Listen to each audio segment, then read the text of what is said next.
Jinlar olami. Qodir Alloh Azza va Jallaning tengsiz qudratining asari bo'lgan minglarcha olamlarning faqat bittasi. Ma'lumki ular nafaqat juda qiziq, balki juda qo'rqinchlidir. Ammo biz bu sirli mavjudotlarni yoqtirmasak ham, ular bizning oramizda va biz bilan birga yashamoqdalar. Alloh taolo har bir insonning yoniga o'zi uchun bir jin bergan. Shunday qilib keling, nomi 3 ta harflilarni yaqindan tanib olaylik.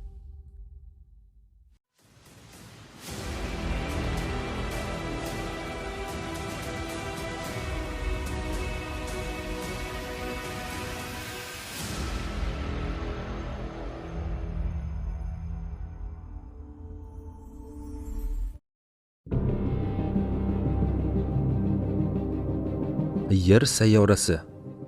Garchi biz odamlar bu dunyoda hukmronlik qilganday tuyulsa-da, shuni bilishimiz kerakki, biz bu dunyoda bo'lishimizdan oldin ham jinlar sayyoramizning 4 tomonida hukmronlik qilishgan. Ya'ni ular bu dunyo bilan bizdan juda ko'p oldin tanishdilar. Bu videoda biz ular haqida juda ko'p ma'lumotlarni bilib olamiz. Bu esa juda qiziqarli. Eshitganimizda bizni hayratlar ichida qoldiradigan jinlar juda ham sirli hayot tarziga ega. Nima uchun ulardan qo'rqamiz?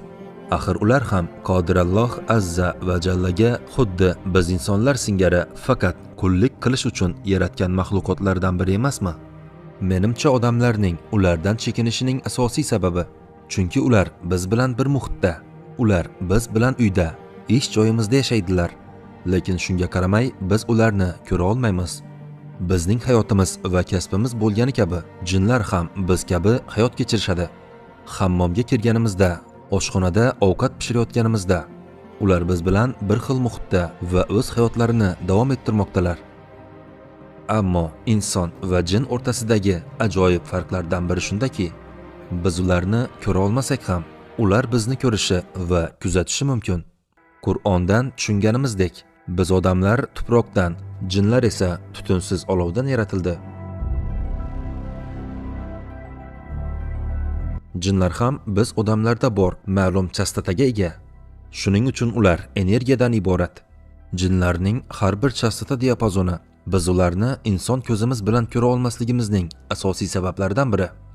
Xuddi inson qulog'i 20 dan 21 desibelgacha bo'lgan tebranishlarga javob bera olsa va agar siz bu diapazonda tovushlarni eshita olsangiz, sizda ham xuddi shunday ko'rish chastotasi bo'ladi. Jinlarning farqli bir to'lqin uzunligida bo'lishi bizni ularni ko'ra olmasligimizga va eshitmasligimizga olib keladi. Inson ko'zining tuzilishi 400 dan 700 nanometrgacha bo'lgan masofani ko'ra oladi. Biz 700 nanometrdan yuqori infraqizil nurlarni yoki 400 nanometrdan past ultrabinafsha nurlarni ko'ra olmaymiz. Ammo biz ko'rmayapmizmi? Bu esa hech narsa yo'q degani emas. Boshqa tirik mavjudotlar eshitadigan va ko'radigan chastota diapazonlari bizdan farq qiladi.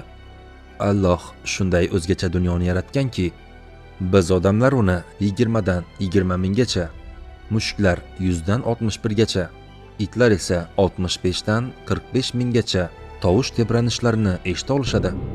Biz jinlar to'lqin uzunligini aniq bilmasak ham, bizning uy hayvonlarimiz ularni eshitishi yoki ko'rishi mumkin. Bu ma'lumotlarning barchasini hisobga olgan holda qulog'imizga hech qanday mantiqsiz eshitilmadi. Xo'sh, biz ular bilan bog'lana olamizmi?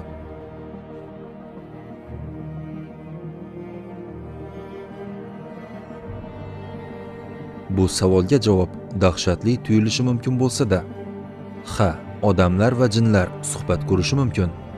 Lekin qanday? Men bu haqida tez orada to'xtalaman. Lekin avvalo payg'ambarimiz bilan jinlar o'rtasida sodir bo'lgan juda ajoyib voqeani ko'rib chiqaylik.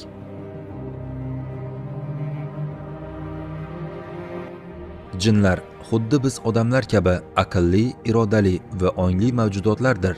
Shuning uchun ular Allohning buyrug'iga bo'ysunish, ibodat qilish va iymon keltirish majburiyatlariga ega. Qachonki shunday bo'lsa, ularni e'tiqod nuqtai nazaridan odamlardan juda farq qiladi deyish mumkin emas. Chunki jinlar orasida musulmon, nasroniy va yahudiylar bo'lgani kabi kofirlari ham bor. Xo'sh, qanday qilib jinlar musulmon bo'lishdi? Namozda Qur'onni ibodat bilan o'qiyotgan payg'ambarimiz Muhammad sallallohu alayhi va sallamning yonlarida marok bilan qiziqib, kuzatib tinglayotgan 7 ta jindan iborat guruh bor edi.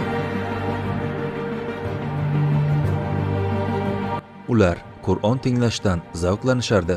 Bu holatdan xabardor bo'lgan payg'ambarimiz jinlarga vahiylarni har xil vaqtda va turli joylarda yetkazish uchun Qur'on o'qishni boshladilar. Yana bir bor payg'ambarimiz Abdulloh ibn Mas'ud bilan birga haj yaqinidagi joyga bordilar. Payg'ambarimiz qo'llaridagi novdasi bilan yerga chiziq chizdilar va Abdullohga aytdilar: "Men bu chiziqdan nariga o'taman, lekin shu yerda qoling va chegarani kesib o'tmang" dedilar. Chiziqning narigi tomoniga borgan payg'ambarimiz u yerda Qur'on o'qishni boshladilar. Albatta, o'zining atrofida jinlar ko'pligini bilar edilar va ayniqsa ular uchun Qur'on o'qishni boshladilar. Shunda jinlar payg'ambarimiz bilan gaplashdilar va siz Allohning elchisi ekanligingizga qanday ishonishimiz mumkinligini so'rashdi. Bizga mo'jiza ko'rsata olasizmi? O'sha paytda yaqinida bir daraxt bor edi. Payg'ambarimiz daraxtga ishora qilib, "U yoqdagi daraxt menga guvohlik bersa ishonasizmi?" dedilar. Jinlar aytdi: "Ha, biz ishonamiz." Shundan so'ng payg'ambarimiz daraxtni chaqirdilar. Jinlar esa ko'rganlaridan hayratda qoldilar. Chunki payg'ambarimiz chaqirgan daraxt shoxlarini sudrab payg'ambarimizning oldiga keldi. Payg'ambarimiz daraxtdan so'radilar: "Men Allohning rasuli ekanimga guvohlik berasizmi?" "Guvohlik beramanki, sen Allohning rasulisan" deya javob bergan daraxtni ko'rganlarida jinlar iymon keltirishdi. Ammo o'sha kuni sodir bo'lgan bu holat musulmonlarning jinlar orasida tarqalishiga imkon bergan voqea emas edi. Bu qism yanada qiziqroq. Ma'lumki, energiyali tanaga ega jinlar osmonga ko'tarilib, farishtalarning o'zaro suhbatlarini tinglab va ular haqida eshitganicha chala bo'lsa ham ma'lumot olar edilar. Haqiqatni to'liq eshita olmasliklari va anglay olmasliklari sababli ular yerga qaytib, bir-birlariga yolg'on va buzuq ma'lumotlarni yetkazishar edi va ular bilan aloqada bo'lgan odamlar tufayli jinlar va odamlar o'rtasida axborot buzilishiga katta sabab bo'lardi. Ammo bu holat payg'ambarimiz Muhammad sallallohu alayhi va sallamning kelishi bilan pichoqdek kesilib, jinlar bilan osmon o'rtasida to'siq qo'yilgan va farishtalardan xabar o'g'irlashdan saqlangan. Osmonga ko'tarilib xabar olishga harakat qilayotgan jinlar birdaniga o'zlariga otilgan olovli to'plar nishoniga aylandi. Ular o'z qabilalariga bo'sh qo'llari bilan qaytib kelganlarida qabilalari ulardan nima uchun quruq qo'l bilan qaytganligini so'rashdi. Ular aytishdi: "Biz bilan samoviy xabarlar o'rtasida to'siq qo'yilgan va bizga olov to'plari otildi. Shuning uchun biz qochib ketdik va hech narsaga tushunmasdan qaytib keldik." Jinlar jamoalari bunga nima sabab bo'lganini bilishmasdi. Xuddi odamlar singari jinlar ham o'z sultoni bilan osmonning orasidagi to'siq sababini topish uchun tayinlangan edi. Ular aytishdi: "Butun dunyoni aylanib chiqing va buning sababini toping." Shundan so'ng jinlar buning sababini tekshirish uchun guruhlarga bo'linib yo'lga chiqishdi.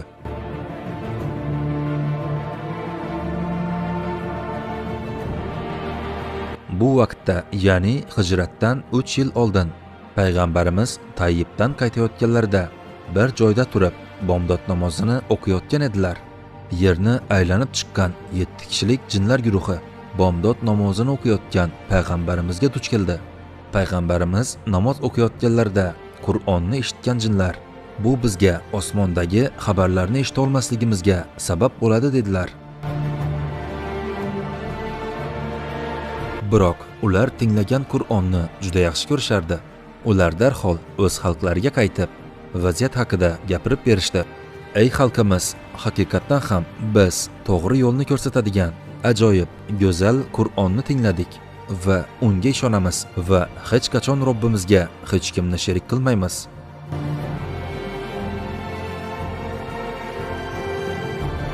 Shunday qilib musulmonlik jinlar orasida tezda tarqaldi. Bu rasmda ko'rib turgan joyingiz payg'ambarimiz jinlar uchun Qur'on o'qigan joylaridan biri jin masjidi. Jinlar jinslari bo'lgan odamlarga o'xshab va farzand ko'radigan mavjudotlardir. Ular biz kabi tug'ilib o'sadi va o'ladi. Ularning o'rtacha umri biznikiga qaraganda ancha uzun. Ular 1000 yildan 1500 yilgacha yashaydilar. Ular ham bu dunyoda sinovdan o'tadilar. Oxiratda ular birma-bir hisob-kitob qilinadi va jannatga kiradimi yoki do'zaxga borishi hal qilinadi. Bu masala Qur'onda oyat bilan aniq aytilgan. Agar biz jinlarning yashash joylariga kelsak, ular turli joylarda qabila bo'lib yashashlari mumkin. Kimdir dengiz tubida, kimdir g'orda, ba'zilari sizga juda yaqin. Rivoyatlarga qaraganimizda, kofir bo'lganlari iflos va badbo'y joylarda yashaydilar.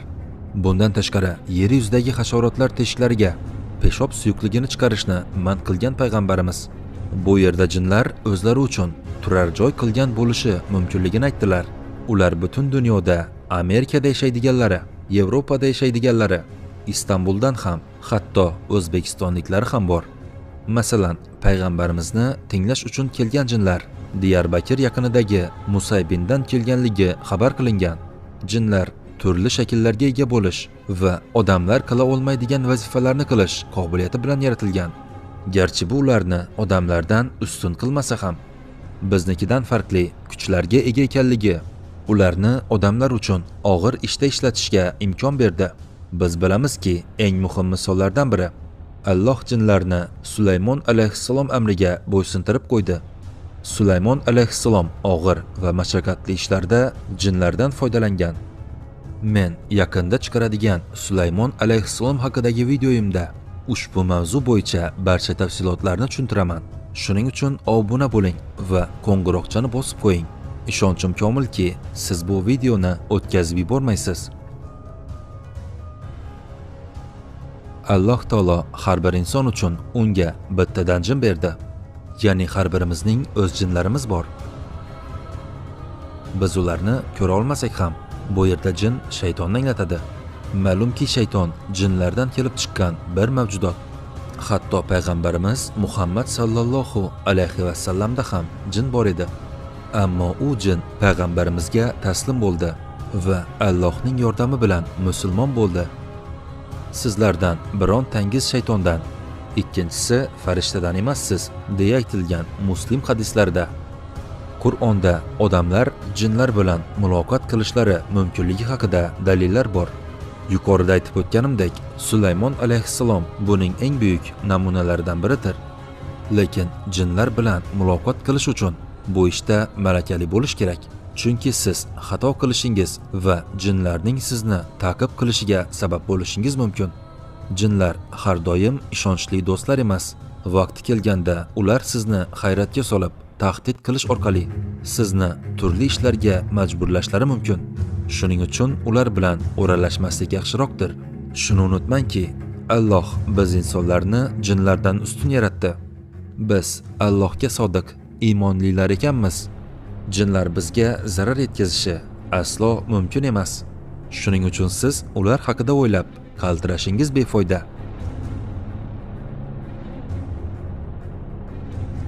Har xil islomiy manbalarda jinlar odam va hayvonlarga kirishi mumkinligi haqida ma'lumotlar bor. Lekin ular buni o'z kuchlari bilan anglashga qodir emaslar. Bu faqat metafizik sohada koridor ochishga qodir bo'lgan odamlar xohlagan yoki xohlamagan holda sodir bo'lishi mumkin.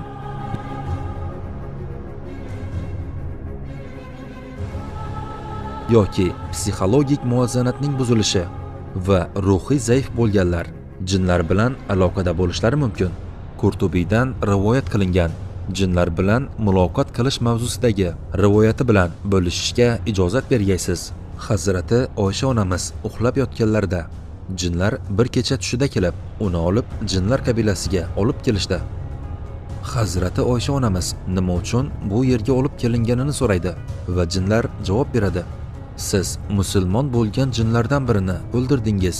Bu ish esa ko'rib chiqiladi. Hayron qolib, jinni qayerda o'ldirganimni aytgan Oysha onamizga ular javob berishadi: siz Qur'on o'qiyotgan edingiz. O'sha paytda bir musulmon jin birodarimiz ilonning ichiga kirib sizni tinglashga kelgandi. Siz uyingizda bu ilonni ko'rganingizda uni o'ldirdingiz. Shuning uchun ham ilonda bo'lgan birodarimiz hayotdan ko'z yumdi. Buning esa hisobi bo'ladi. Hazrat Oysha onamiz uyg'onganlarida tush dahshatidan terga botgan edi. U aslida ilonni o'ldirdi va xatosini to'g'rilash uchun sadaqa tarqatdi. Jinlar haqida yana bir qiziqarli savol shuki, jinlarning o'z payg'ambarlari bo'lganmi degan savol. Payg'ambarimiz Muhammad sallallohu alayhi va sallam jinlarning ham, odamlarning ham payg'ambari bo'lgan. Lekin bilganingizdek, jinlar odamlardan oldin, ya'ni Odam alayhissalomdan oldin mavjud bo'lgan. Islom ulamolarining umumiy qabul qilgan fikrga ko'ra, Odam alayhissalom yaratilganidan beri jinlarni insoniy payg'ambarlar boshqargan. Buning eng muhim dalili Qur'ondagi: "Ey jin va insoniyat jamoasi, ichingizdan mening oyatlarimni yetkazadigan va shu kunda vaqtingiz kelishini xabar bergan, sizni qo'rqitadigan elchilar kelmadimi?" oyatidir. Inson hali yaratilmagan vaziyatga ko'ra bir jin payg'ambari bor bo'lib bo'lmasligi qiziqarli masala bo'lsa-da, bu masalada aniq javob bo'lmagani uchun bu haqida fikr bildirish noto'g'ri bo'ladi. Ehtimol o'sha paytda farishtalar jinlarga ogohlantirish vazifasini o'tagan bo'lishi mumkin. Eng to'g'risini esa Alloh azza va jalla biladi. Jinlar olami qodir Alloh tomonidan yaratilgan minglarcha olamlardan faqat bittasi. Boshqa ko'plab borliqlar borki, biz bularni bila olmaymiz. Va nihoyat biz insonlar jinlardan ustun yaratilganimizni eslatib, ulardan qo'rqish o'rniga Allohdan panoh so'rab ibodat qilganimizda ular bizga zarar bera olmasligini bilishimiz kerak. Odamlar bilsinki, Allohning iznisiz ularga hech narsa zarar yetkaza olmaydi va ibodat qilib Allohga tavakkal qilishimiz kerak. Siz o'qigan duolar va Allohga tavakkal qilish sizni jinlarning zararidan saqlaydi. Ibodat qilib jinlarni o'zingizdan uzoqlashtira olasiz. Chunki qodir Allohning kuch va quvvatidan boshqa hech bir narsaning kuch va quvvati yo'qdir.